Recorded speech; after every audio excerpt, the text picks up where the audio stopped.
국민의힘 당 안팎에서는 이준석 대표의 거취도 압박하는 분위기입니다. 당내 중진 의원들이 오늘 이준석 대표를 만나 해결책을 논의하기로 했고 재선 의원들은 의원총회 개최를 공식 요구했습니다. 이경국 기자입니다.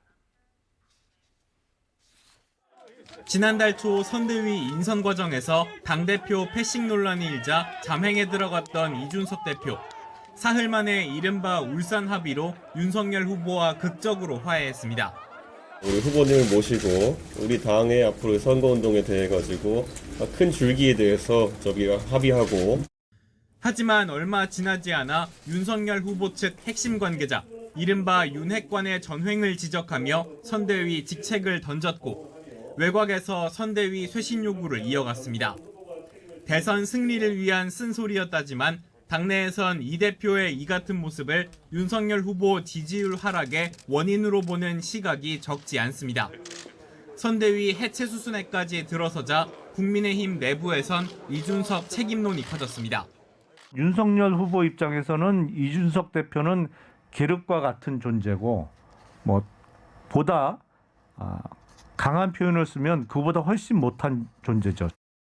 선대위에서 당 지도부 총사퇴 의견을 내놓자 이준석 대표가 최고위원이 사퇴하면 새로 지명하겠다고 했단 말이 전해지며 비판이 거세졌습니다.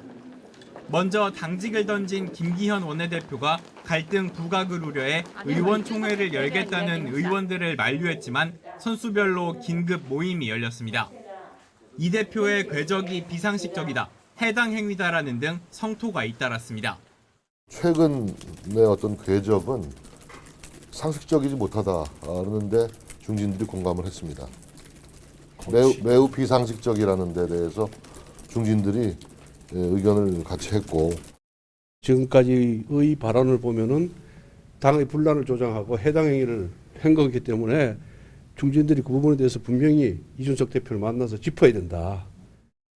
이 대표는 일각에서 제기하는 사퇴론엔 거듭 선을 긋고는 당내 비판에도 불쾌감을 드러냈습니다. 저는 말을 할 줄 몰라서 말 안 하는 게 아니니까 좀 조심도 하셨으면 좋겠습니다.